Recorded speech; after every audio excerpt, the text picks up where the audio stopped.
am basically a professional who has completed my engineering graduation as well as my law degree, and I term myself as a legal engineer. This is my professional background, and socially I am the General Secretary of the political party Vidudalai Sirthaikal Katchi, Liberation Panthers Party in English, and I have been in the political arena for more than a decade. And this time around, I have successfully contested the elections in the 2021 elections, and I am the present member of Legislative Assembly for the Tiruporur constituency, which could be well identified with the Mahabalipuram. Mahabalipuram is a part of my constituency, and this is what basically I am.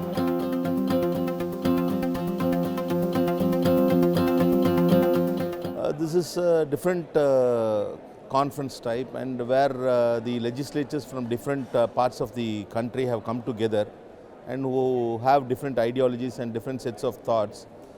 Today we had the opportunity to meet them. This is really a great opportunity because this country is very diversified. At the same time, it's a unique country and united country, and the diversified thoughts give us various other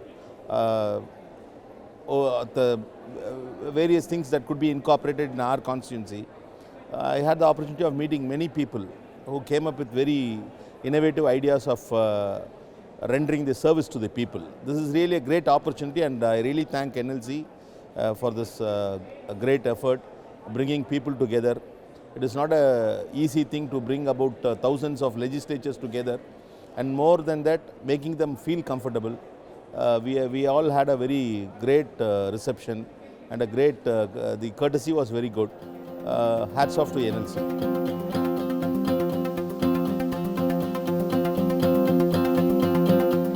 This is really something innovative and new thing, and at this juncture, the younger generation, particularly down south, they have an aversion towards the public arena or getting into politics or doing public service.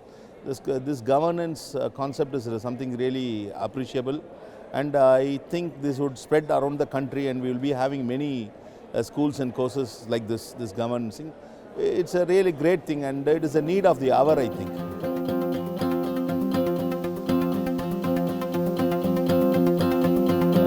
Basically, my constituency is very unique that geographically I have the seas over there, I have the mountains over there, I have the forest over there, and similarly the lifestyle of the people varies from people who live in small huts and those who live in very posh apartments. This is the structure of my constituency. So I happen to encounter people of different levels who have different economical level, different social level. That way it's a very challenging thing, and I had to cater all their needs. On one side, people who are very underprivileged have to be attended. On the other side, people who are very posh living, their woes, say for example, you have the community living people who come up with their difficulties and their things. So that way it's a challenge for me that I have to, I cannot adopt a unique formula or a unique procedural code across the constituency. So I'll have to adapt accordingly. I'll have to attend the people accordingly. Some people, they don't even have access to a cell phone, or they don't have an access to any technology.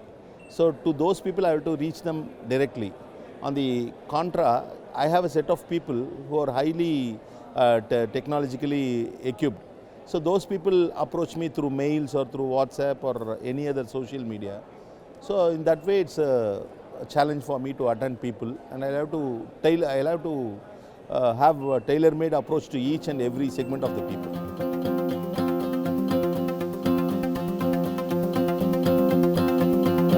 This is the third time around the corner I have contested. My first election was in 2011, and again the second one 2016 and 2021. My election experience as such, it has been varying, and incidentally, I had contested in 3 different constituencies. The first one was the, till now it is the largest constituency in Tamil Nadu. It in fact has a voter base of about 9 lakh population today. You know that even a Assembly constituency has something around 10 to 11 lakhs in Tamil Nadu, whereas, parliamentary constituency, but this assembly constituency has 9 lakh voters. That way I had a big challenge in the first time. Then the second time, the opportunity of my success was little that I had been fielded by a third friend. But this time around the corner, I was in a successful alliance, and the constituency people had the opportunity to know about me more, thanks to the new technological advancement, particularly the web media, the visual media's impact. I have been frequently on air in several channels, giving my opinions about several issues, particularly the students' issue with regard to the NEET, and this gave me an advantage, and I could be successful in this election.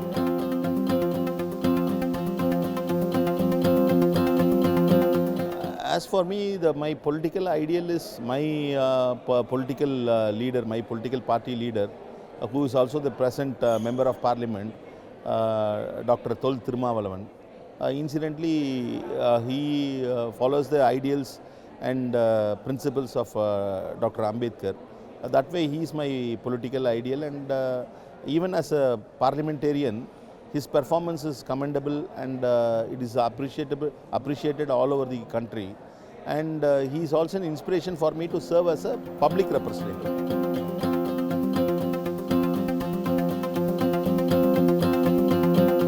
Life philosophy: take it as it comes and face it.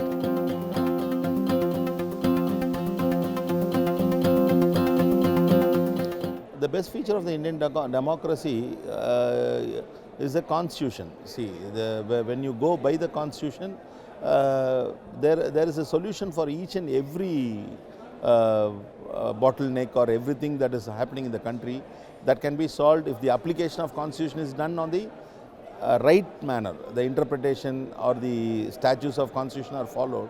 It gives the real solution. That way, our democracy solely rests on the values of the constitution.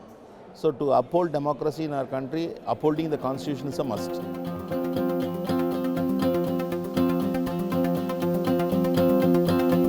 My most memorable election, of course, this election in which I succeeded. Because as I told you, it is not only the geographical part and the people's lifestyle, it is also a very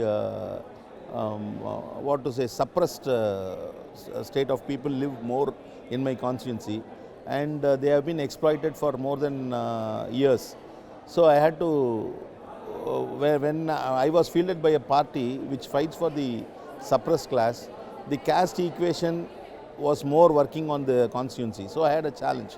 But people thought the caste equation would pull me down. But thanks to the good understanding of the people, and they broke the barriers of caste, and I am today an MLA.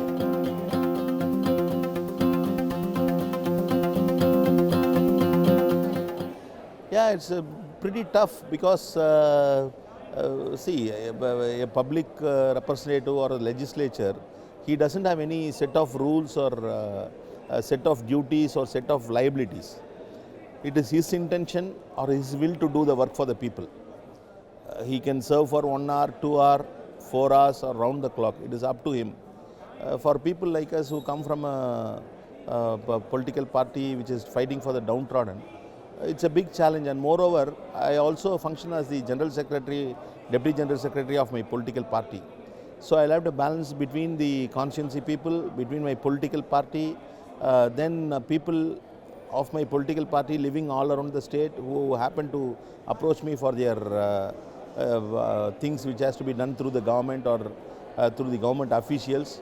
Apart from this, the major part, I'll have to balance with my family.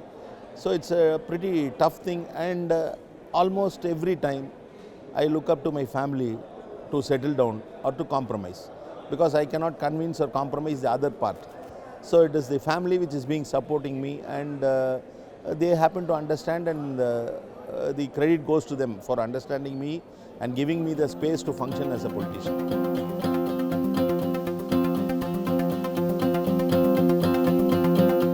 The biggest strength probably, or the one and only biggest strength, is my political ideology, I believe. The political ideology which has been into me is my biggest strength, I think.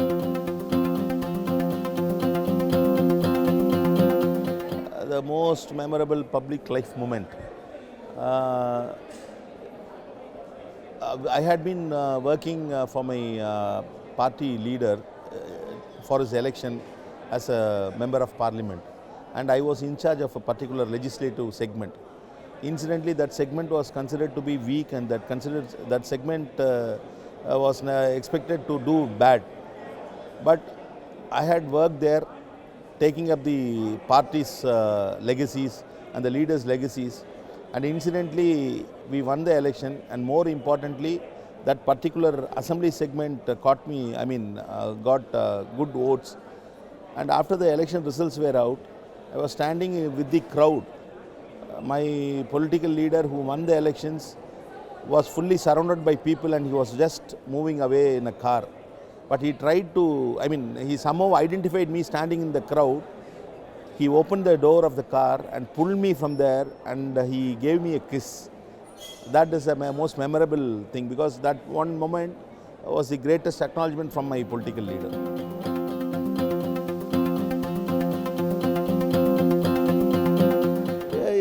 It's not a sort of advice. I would welcome, or I would want the youth to come. And this governance course which is being incorporated in your MIT is a huge opportunity, and that is the thing I appreciated earlier. Youth have to come to the politics. They should not lament over the happenings of the country, saying that everything is bad, or everything is corrupt, or everything is polluted. Instead, they should come forward and participate in politics. And participation into politics is not just getting into a party or contesting the elections. The very idea or very knowledge of politics is a must for each and every single youth. They should not go by this, and currently the social media is impacting them very much. They should do the fact check and go into the details or into the news that is being fed to them. So that way, I want the youth to be very vigilant and know everything about the politics of the current scenario.